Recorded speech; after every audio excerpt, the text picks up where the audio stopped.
Oi, pessoal, tudo bom? Boa noite. Vamos dar sequência aqui na nossa matéria de recursos. Compartilhar minha tela.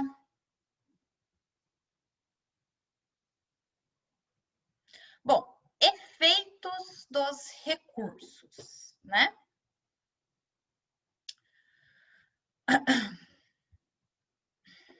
Deixa eu deixar ela maior só um pouquinho, que a letra aqui é pequenininha, né?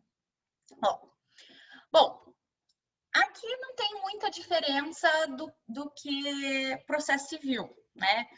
Mas é importante que a gente trabalhe com eles também. Bom, via de regra, todo recurso tem efeito devolutivo. O efeito devolutivo é o próprio sentido da existência de apreciação de um recurso, né? O que isso significa? Efeito devolutivo nada mais é do que devolver a matéria a ser debatida, né? Então, por exemplo, eu me insurgi de uma parte da sentença.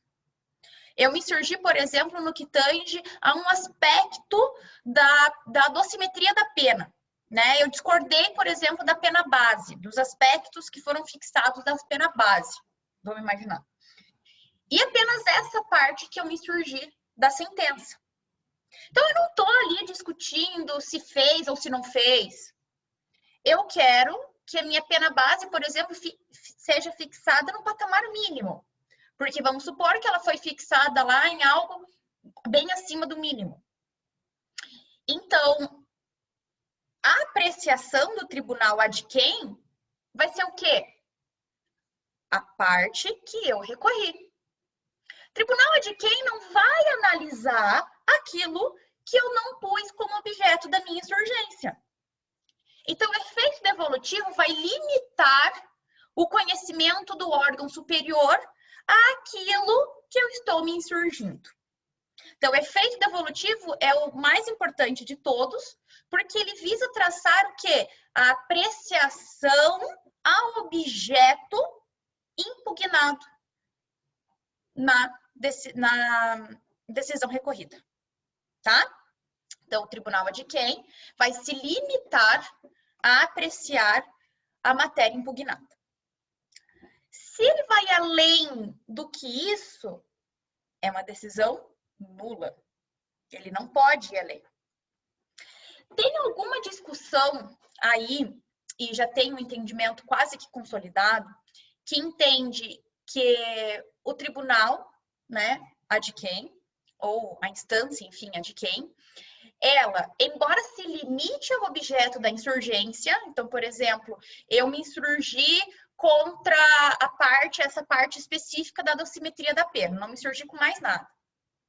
Seu tribunal poderia, embora limitado ao objeto daquela insurgência, se utilizar de fundamentos outros que não trazido pela parte recorrente.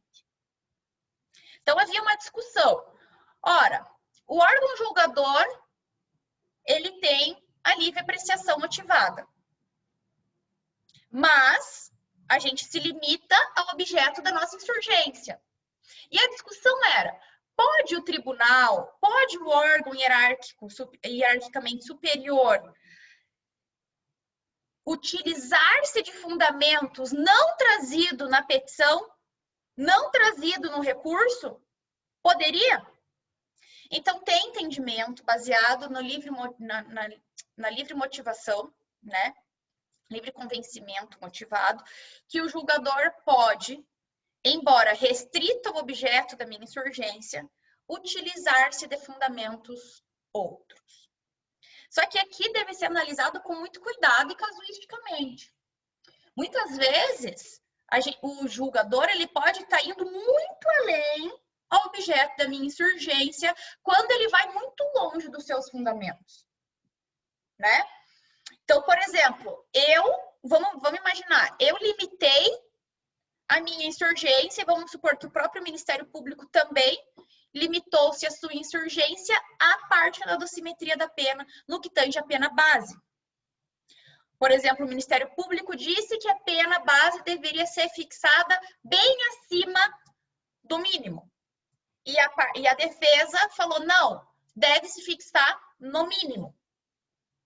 O julgador, sabendo que o objeto da insurgência de ambas as partes é exatamente a fixação da pena base, se ele se poderia utilizar de algo não trazido pela defesa e não trazido pelo Ministério Público. Gente, veja, considerando o princípio do favor rei, não haveria problema ele se utilizar de um fundamento diferente não trazido pela defesa.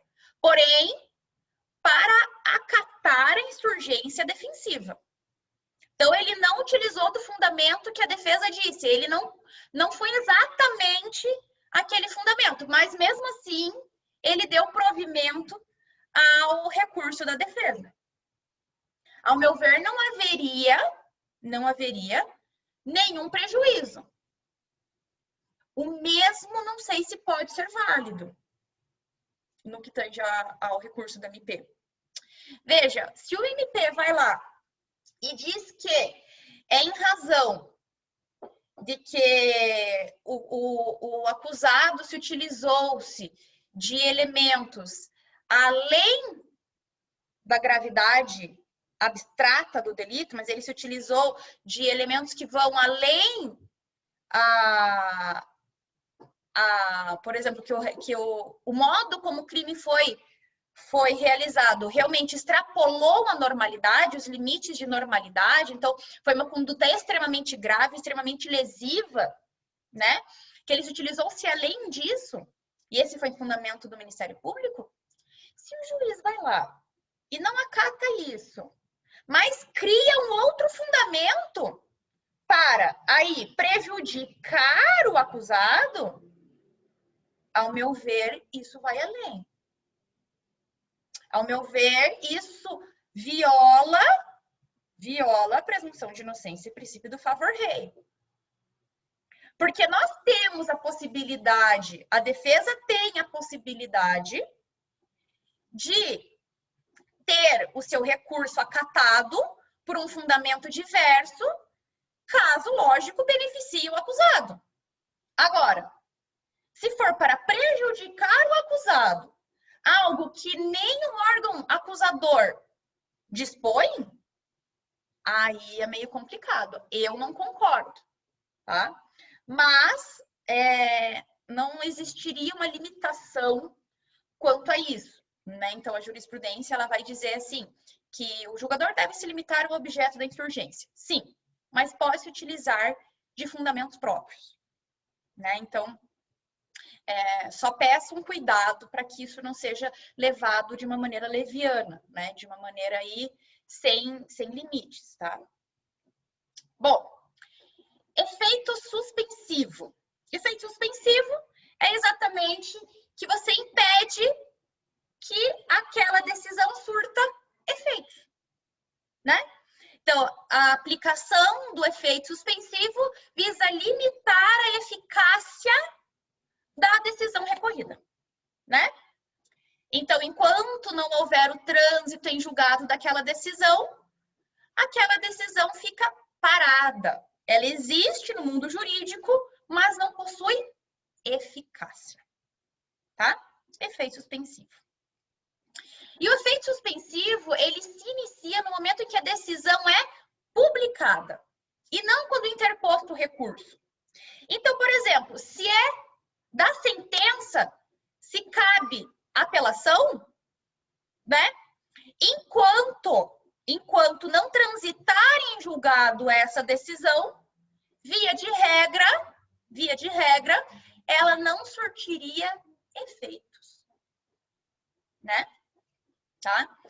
Então, como eu escrevi ali, a suspensividade do recurso tem início com a publicação da decisão recorrível, tá? É diferente quando a gente está falando ali, por exemplo, de um mero despacho, né? Não precisa transitar em julgado, embora cabível ali recurso em sentido estrito, que via de regra recurso em sentido estrito não tem efeito suspensivo, é possível que ele seja recebido com efeito suspensivo. É bem possível, tá? É bem possível que ele seja recebido com efeito suspensivo. Mas via de regra ele não possui. efeito suspensivo, o recurso em sentido estrito, né? Então, vamos imaginar da decisão que rejeitou a denúncia. Desculpa, que recebeu a denúncia. A decisão que recebe a denúncia, via de regra, né, é cabível o quê? Recurso em sentido estrito, artigo 581. Mas, independentemente do trânsito em julgado dessa decisão, ela já começa a surtir efeito. Ou seja, da decisão que recebe a denúncia, o processo tem o seu segmento. Não espera ela transitar em julgado. Não espera que ela não seja mais impugnável para que ela comece a surtir efeitos. Tá? Então, isso por quê? Porque o recurso em sentido estrito, que é o recurso cabível dessa decisão que recebe a denúncia, que é o recurso cabível, o artigo 581 do CPP, dessa decisão cabe recurso em sentido estrito, que via de regra não possui efeito suspensivo, tá? Efeito regressivo é possibilidade do juízo de retratação. Não confundam efeito regressivo com duplo grau de jurisdição. Efeito regressivo é a possibilidade do juiz voltar atrás. É o que acontece no RESE, né? Mais uma vez, no exemplo do recurso em sentido estrito. Então, uma vez que eu interpus o recurso em sentido estrito, o julgador tem a possibilidade de, ainda que não tenha encaminhado ainda o órgão superior, então ainda em sede de juízo a quo, que ele reavalie a sua própria decisão, tá? Então, ele que deu a decisão, interposto o recurso, ele melhor apreciando a sua decisão, pode voltar atrás e fazer o seu juízo de retratação. Então, o efeito regressivo. Não são todos os recursos que possuem, evidentemente, tá? E o efeito extensivo. Veja, existem casos em que o efeito de um recurso, em se tratando de aspectos objetivos, se aplicam aos demais. Então, por exemplo, vamos supor que eu considerei o fato atípico relacionado a um dos acusados. Todos os demais acusados também receberão os efeitos dessa decisão de atipicidade. Por quê? Porque se refere a aspecto objetivo. Então, embora o juiz tenha reconhecido a atipicidade da conduta relacionada a um dos sujeitos, é possível o efeito extensivo a todos os outros, tá? Porque se relaciona a aspectos objetivos, tá? Observação. Recursos de sentenças absolutórias não possuem efeito suspensivo. Então, no momento em que a decisão de absolvição, que a sentença de absolvição é proferida, a gente não vai aguardar o trânsito em julgado para que a decisão surta efeito. O contrário não é igual. Então, da sentença condenatória, da sentença de primeiro grau condenatória, a gente tem efeito suspensivo. A decisão tem efeito suspensivo da decisão condenatória, né? Agora, da sentença absolutória, o réu é imediatamente posto em liberdade, tá? Não tem, embora possível que haja recurso do Ministério Público, independentemente disso, né? Independentemente do provimento ou não do futuro, lá, o provimento no futuro daquele recurso do Ministério Público, o acusado é posto em liberdade se ele estiver solto, se ele estiver preso, né? Então, veja, artigo 596, a apelação da sentença absolutória não impedirá que o réu seja posto imediatamente em liberdade. E artigo 586, parágrafo único, na sentença absolutória, o juiz mandará, se for o caso, pôr o réu em liberdade, tá?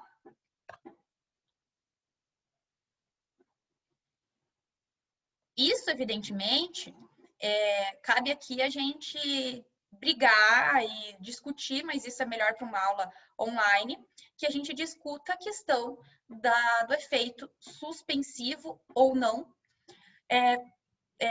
da decisão feita pelo tribunal do júri, né? De acordo com a proposta, e agora a lei anticrime, né? Uma vez que